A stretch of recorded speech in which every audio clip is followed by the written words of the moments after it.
السلام علیکم ورحمۃ اللہ وبرکاتہ۔ ناظرین، آج پھر سے ایک اور موضوع کے ساتھ میں آپ کے سامنے حاضر خدمت ہوں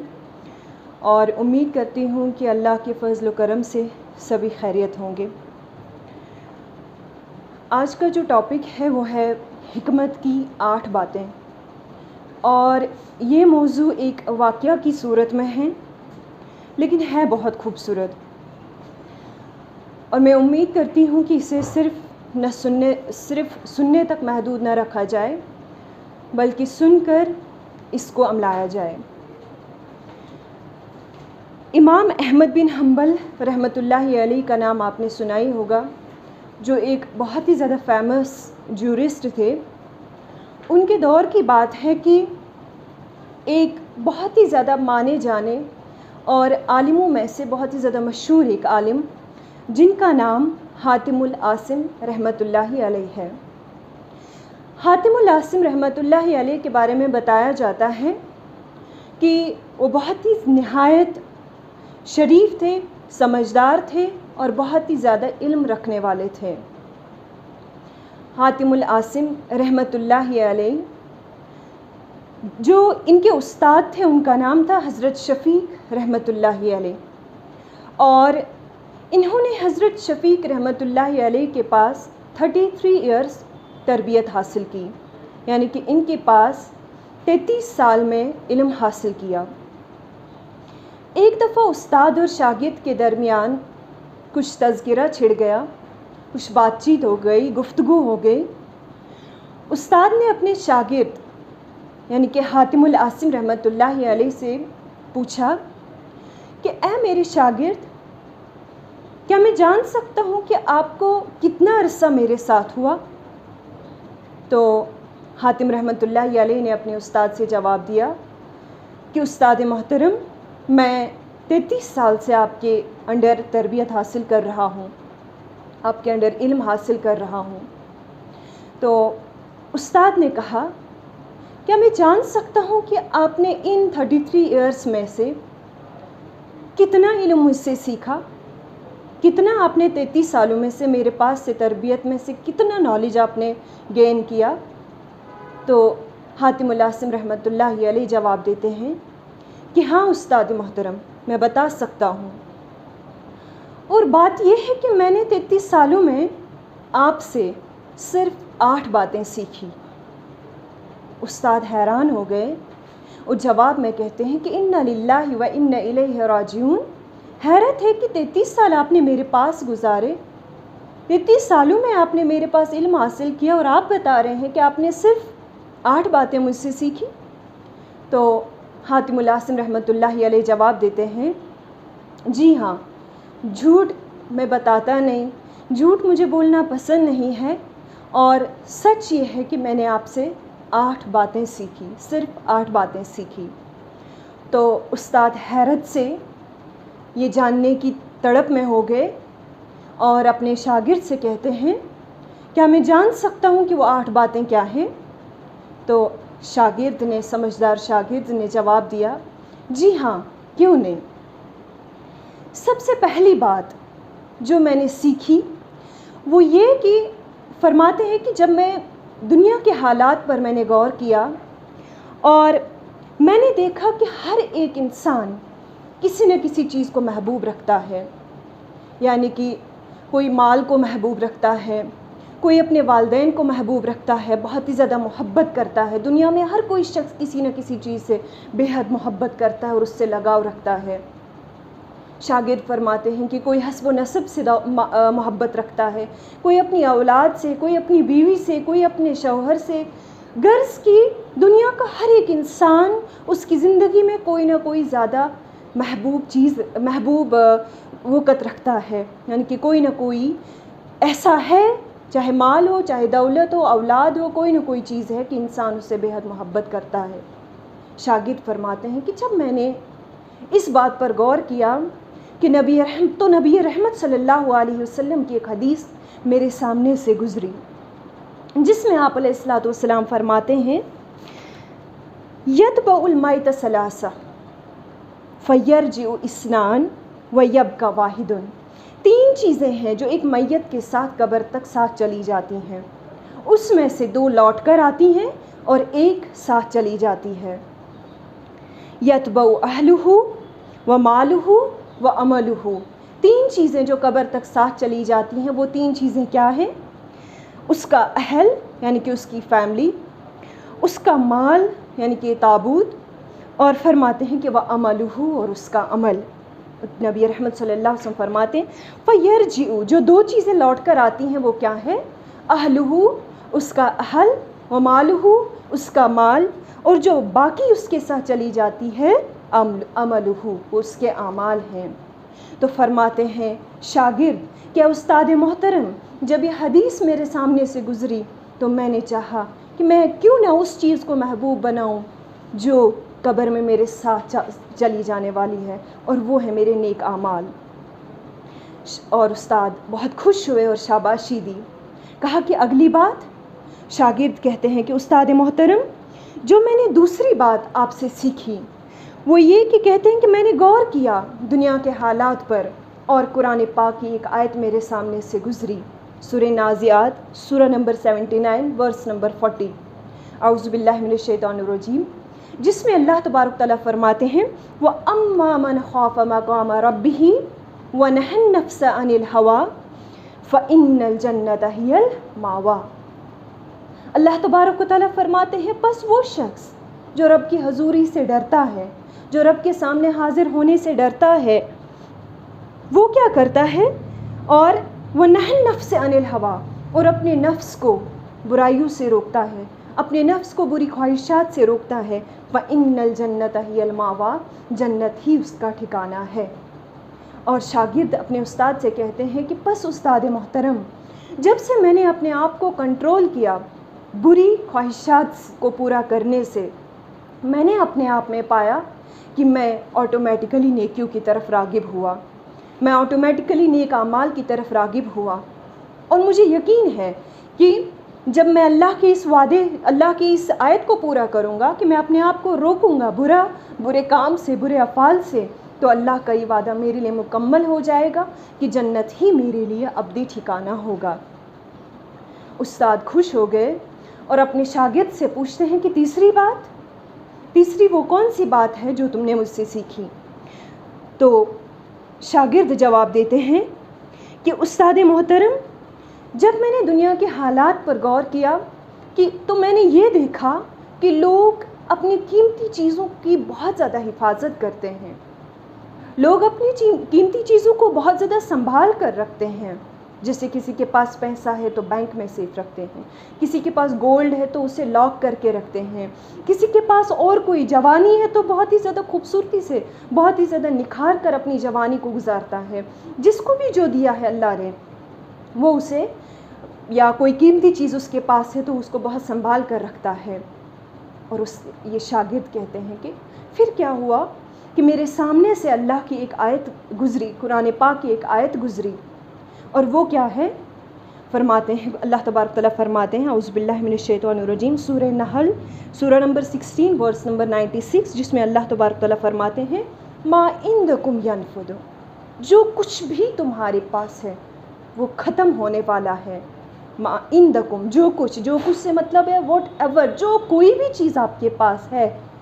ینفد، وہ ختم ہونے والی ہے، وما عند اللہ، اور جو کچھ بھی اللہ تبارک و تعالیٰ کے پاس ہے باقین، ہمیشہ رہنے والی ہے۔ شاگرد فرماتے ہیں کہ پس جب یہ آیت میرے سامنے سے گزری کہ میرے پاس میں چاہے کتنا بھی قیمتی چیزوں کو سنبھال کر رکھوں، آخر کار تو ختم ہونے والی ہے، اور باقی رہنے والی ہے وہی چیز جو اللہ کے پاس ہے۔ لہٰذا جب سے میں نے یہ آیت پڑھی تو میں نے سب سے زیادہ اللہ کی امانتوں کو، اللہ کی دی ہوئی چیزوں کو اس کی راہ میں گزارنا شروع کر دیا، اس کی راہ میں ڈالنا شروع کر دیا، یہ سوچ کر کہ میرے پاس کوئی بھی چیز ہمیشہ رہنے والی نہیں ہے۔ اور استاد خوش ہو گئے، اور اس کے بعد فرماتے ہیں کہ استاد محترم، چوتھی بات جو میں نے آپ سے سیکھی وہ یہ کہ جب میں نے مخلوق کے حالات پر غور کیا تو میں نے دیکھا کہ ہر کوئی شخص کوئی مال کے پیچھے پڑا ہے، کوئی شان و شوکت کے پیچھے پڑا ہے، کوئی حسب و نسب حاصل کرنے کے پیچھے پڑا ہوا ہے، کوئی امیر سے امیر ترین شخص بننے کی کوشش کر رہا ہے دنیا کی اس باغ دوڑ میں، جب میں نے انسانیت کے اس رویے پر غور و فکر کیا تو میرے سامنے سے اللہ تبارک و تعالیٰ کی ایک خوبصورت آیت گزری، اور جس میں اللہ تبارک و تعالیٰ کیا فرماتے ہیں، اعوذ باللہ من الشیطان الرجیم، ان اکرمکم عند اللہ اتقاکم۔ یہ سورہ حجرات، سورہ نمبر 49 ورس نمبر 13، جس میں اللہ تبارک و تعالیٰ کیا فرماتے ہیں، ان اکرمکم، تم میں سے سب سے زیادہ مکرم شخص وہ ہے، سب سے زیادہ عزت والا شخص وہ ہے، اتقاکم، جو اللہ سے ڈرتا ہے، جو تم میں سے سب سے زیادہ اللہ سے ڈرنے والا ہو۔ یہ آیت تمام ان بندھنوں کو توڑ دیتی ہے جہاں ہم مال حاصل کرنے کی کوشش کرتے ہیں اور چاہتے ہیں کہ میری عزت بڑھ جائے، جہاں ہم حسب و نسب حاصل کرنے کی کوشش کرتے ہیں اور اپنی عزت کو بنانے کے پیچھے لگے ہوتے ہیں، دنیاوی شان و شوکت کے پیچھے پڑے ہوتے ہیں اور ہم چاہتے ہیں کہ اس دنیاوی شان و شوکت کی وجہ سے میری عزت بڑھے گی۔ لیکن اللہ تبارک و تعالیٰ ان تمام چیزوں سے ایک انسان کو کاٹ کر ایک خوبصورت سی آیت میں کیا فرماتے ہیں کہ تم میں سے سب سے زیادہ مکرم شخص، تم میں سے سب سے زیادہ عزت والا شخص بس وہی ہے جو اللہ سے سب سے زیادہ ڈرنے والا ہو۔ اور اللہ سے ڈرنے والا جو انسان ہوتا ہے وہ کبھی بھی اللہ کو ناراض نہیں کرتا، اللہ سے ڈرنے والا انسان کبھی بھی اللہ سے دور نہیں رہتا۔ جیسے کہ ہم دیکھتے ہیں سورۃ البقرہ میں اللہ تبارک و تعالیٰ کیٹیگوریکلی کیا فرماتے ہیں، الف لام میم ذالک الکتاب لا ریب فیہ، یہ ایک ایسی کتاب ہے جس میں کوئی شک نہیں ہے۔ لیکن آگے دیکھیں کتنی خوبصورت بات قید لگا دیتے ہیں اللہ تبارک و تعالیٰ کہ ہاں اس کتاب میں کوئی ڈاؤٹ نہیں ہے، کوئی شک نہیں ہے، اس کی کسی بھی آیت میں کوئی ڈاؤٹ نہیں ہے۔ پھر فرماتے ہیں اللہ تبارک و تعالیٰ ہدن للمتقین، یہ کتاب، یہ قرآن پاک ہدایت بن جاتی ہے، ہدایت مل سکتی ہے صرف ان لوگوں کو جو کیا ہوں گے، متقین ہوں گے، جو تقوی حاصل کرنے والے ہوں گے۔ تقوی سے مراد کیا ہے؟ جو اللہ سے ڈرنے والے ہوں گے، جو چھوٹی چھوٹی باتوں پر اللہ سے ڈرتے ہیں کہ مجھ سے کوئی ایسا گناہ سرزد نہ ہو جس سے میرا رب مجھ سے ناراض ہو۔ اور جو اللہ سے سب سے زیادہ ڈرنے والے ہوتے ہیں، اللہ کی نظر میں سب سے زیادہ عزت والے شخص وہی ہوتے ہیں۔ تو شاگرد فرماتے ہیں کہ جب سے میں نے یہ آیت پڑھی میں نے بس اپنی عزت کو حاصل کرنے کی کوشش کی، صرف کہاں پر؟ اللہ سے ڈر کر، اللہ کے احکامات کو بجا لانے پر، گناہوں سے پیچھے رہ کر اور نیک اعمال میں سبقت کرنے پر۔ استاد خوش ہوتے ہیں اور اس کے بعد شاگرد پانچویں بات فرماتے ہیں کہ استاد محترم، پانچویں بات جو میں نے آپ سے سیکھی وہ یہ کہ میں نے دیکھا دنیا کے ان حالات پر، لوگوں کے حالات پر جب میں نے غور کیا تو میں نے دیکھا کہ لوگ ایک دوسرے پر زیادتیاں کرتے ہیں، لوگ ایک دوسرے پر ظلم کرتے ہیں، چھوٹی چھوٹی بڑی سی بڑی باتوں پہ ایک دوسرے کو دشمن مان لیتے ہیں، چھوٹی چھوٹی چیزیں ہو جاتی ہیں ان کے درمیان تعلقات میں، اسی طرح سے باقی چیزوں میں تو، اور یہ انسان سمجھتا ہے کہ فلاں انسان اس کا دشمن ہے۔ لیکن ان حالات پر غور کرنے کے بعد اللہ تبارک و تعالیٰ کی ایک خوبصورت سی آیت میرے سامنے سے گزرتی ہے، جس میں اللہ تبارک و تعالیٰ کیا فرماتے ہیں، اعوذ باللہ من الشیطان الرجیم، ان الشیطان لکم عدو، بے شک شیطان تمہارا دشمن ہے، فاتخذوہ عدوا، بس تم اسی کو اپنا دشمن مان لو۔ اسی طرح سے قرآن مجید میں کئی جگہ پر شیطان کے بارے میں اللہ تبارک تعالیٰ فرماتے ہیں کہ وہ تمہارا کھلا دشمن ہے، عدو مبین، کھلا دشمن ہے، سب سے بڑا دشمن ہے۔ شاگرد کہتے ہیں کہ جب یہ آیت میرے سامنے سے گزری تو میں نے دنیا کے کسی بھی انسان کو اپنا دشمن نہیں مانا، کیونکہ میرے لیے جس دشمن کو اللہ نے قرار دیا ہے وہ کون ہے؟ وہ شیطان ہے۔ شیطان انسان کا سب سے بڑا دشمن ہے، اور ایک انسان کو کوشش کرنی چاہیے کہ، اور کرتا بھی ہے، فطرتاً اگر ہم دیکھیں گے ایک انسان کی یہ نیچر ہے، وہ ہر وہ کام کرے گا جس سے اس کے دشمن کو تکلیف پہنچے، لیکن اس کے اپوزٹ ہم لوگ کرتے ہیں۔ یہاں شیطان ہمارا سب سے بڑا دشمن ہے، لیکن ہم ہر وہ کام کرتے ہیں جو شیطان چاہتا ہے، ہم اپنے دشمن کو خوش کرتے ہیں۔ لیکن جب یہ آیت میرے سامنے سے گزری، شاگرد فرماتے ہیں کہ جب یہ آیت میرے سامنے سے گزری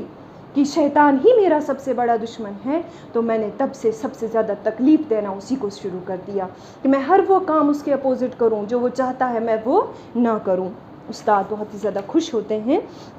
اور اس کے بعد شاگرد جو اگلی بات بتاتے ہیں،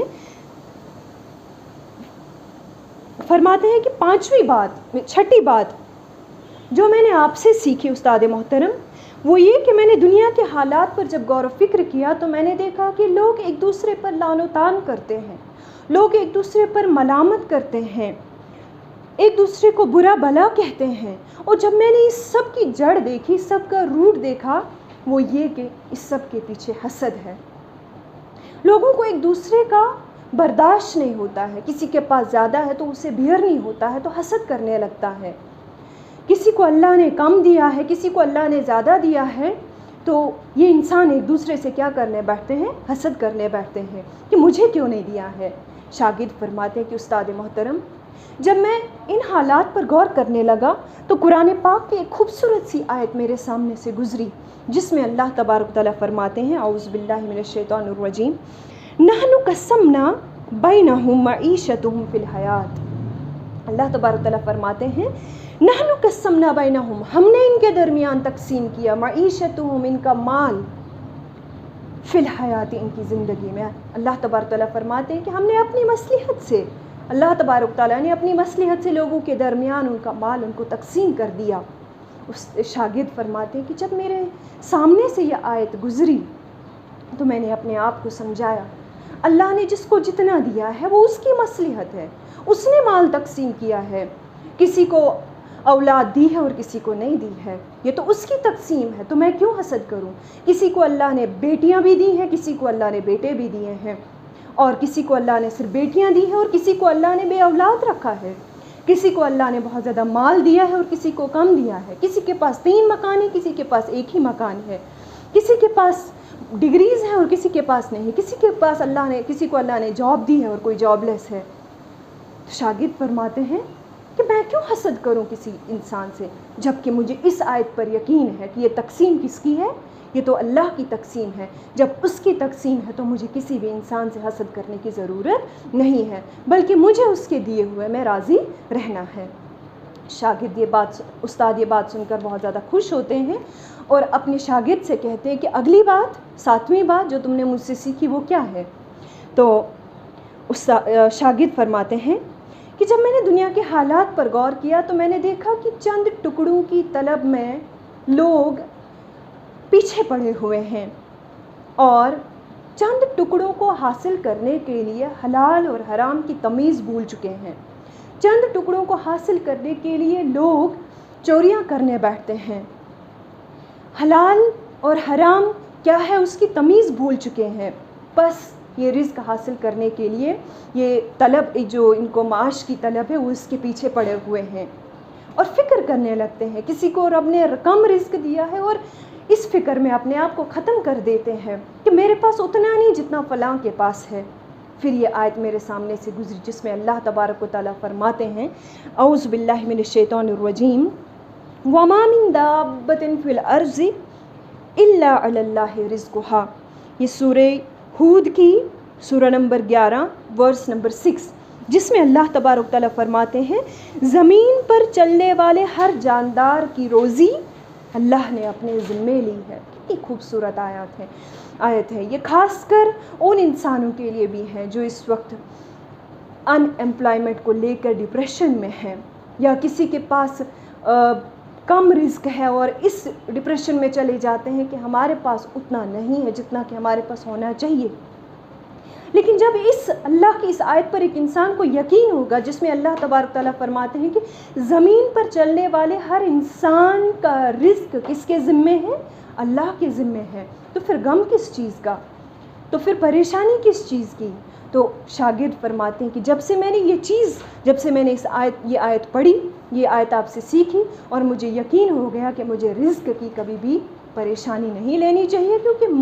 مجھے رزق کھلانا کس کے ذمے ہے؟ اللہ کے ذمے ہے، وہ کبھی بھی مجھے بھوکا نہیں رکھنے والا ہے۔ ہم دیکھتے ہیں کہ موجودہ دور میں ایسے میگزیمم لوگ ہمیں ملتے ہیں جو بہت ہی زیادہ ناشکرے ہوتے ہیں، انہیں کتنا بھی ہو یا جتنا بھی ہو ہر وقت اللہ سے گلے اور شکوے کرنے بیٹھتے ہیں۔ کچھ ہی دن پہلے کی بات ہے کہ ایک عورت ہمارے گھر آئی اور وہ مانگنے والی تھی، اور جو ہی میں اسکول سے گھر پہنچی میں نے دیکھا کہ وہ گھر میں بیٹھی ہوئی تھی، اور وہ کہنے لگی کہ میں ڈوڈا میں ہر گھر سے مانگتی ہوں اور مانگ کر میرا گھر چلتا ہے۔ پھر اپنی سٹوری سنائی اور کہنے لگی کہ میرا ہسبینڈ، اس کی کڈنی فیل ہو چکی ہے، گھر میں ایک ہی جگہ پر بیٹھا ہوا ہے، 5-6 لڑکیاں اس کی ہیں، اور اپنے گھر اپنے عیال کو مانگ کر، لوگوں سے مانگ کر وہ پالتی ہے۔ پھر اس کے بعد جو خوبصورت الفاظ اس عورت سے نکلے جو میرے لیے ہر ایک کے لیے سبق آموز ہیں، اور وہ عورت کہتی ہے کہ اللہ کا لاکھ لاکھ شکر ہے جو رب مجھے کبھی بھی بھوکا نہیں رکھتا ہے، کسی بھی طرح سے وہ مجھے کھلاتا ہے، وہ مجھے پلاتا ہے۔ یہ اس عورت کی بات ہے جو مانگ کر، جو بھیک مانگ کر اپنے عیال کو پالتی ہے، اور اس کے باوجود بھی وہ اللہ کا شکرانہ ادا کرتی ہے۔ لیکن اس کے اپوزٹ میں ہم باقی لوگوں کی بات دیکھیں گے، ہم اپنی بات کریں گے۔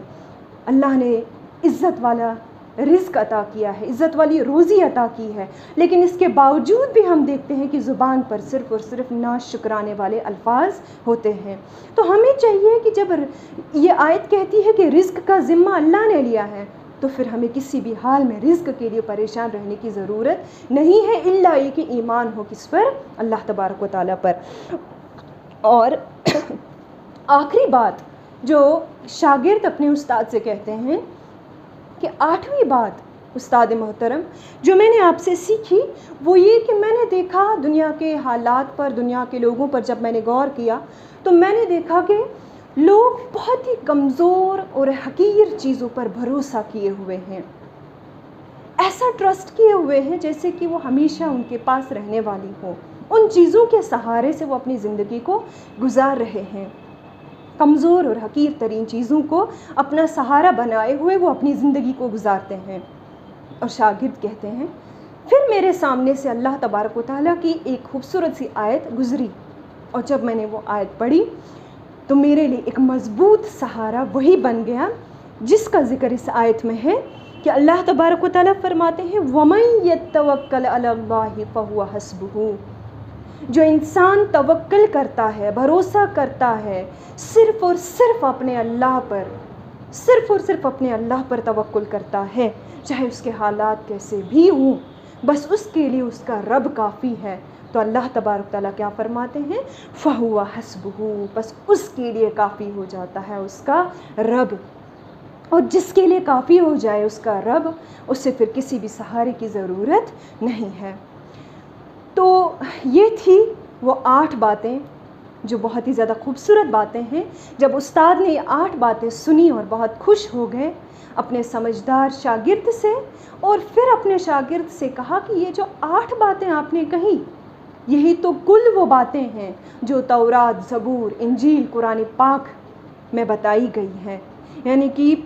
پوری زندگی جو اللہ تبارک و تعالیٰ نے ہمیں دی ہے، یہ زندگی، پوری زندگی جن اصولوں پر گزرنی چاہیے وہ تو یہی چند 8 باتیں ہیں۔ تو آئیے ہم بھی اس واقعہ سے سبق حاصل کرنے کی کوشش کریں، ہر ایک بات 8 باتیں ہیں، ہر ایک بات پر ہم غور کریں، سوچیں، اور اس کے بعد جہاں جہاں پر ہمیں لگے کہ ہاں میرا یہاں پر ایمان کمزور ہے، میں یہاں پر پیچھے ہوں، تو ہمیں چاہیے کہ ہم اپنے آپ کو سدھاریں، اپنے آپ کی امپرومنٹ کریں، اصلاح کریں، انشاءاللہ تعالی ہماری زندگی بھی سدھر جائے گی۔ تو آخر پر اللہ سے دعا کرتی ہوں کہ وہ ہمیں سننے کے ساتھ ساتھ عمل کرنے کی توفیق بھی عطا فرمائے، اور ہمیں ایک رضا والی زندگی، اللہ کو راضی کرنے والی زندگی نصیب فرمائے۔ وآخر دعوانا ان الحمد للہ رب العالمین۔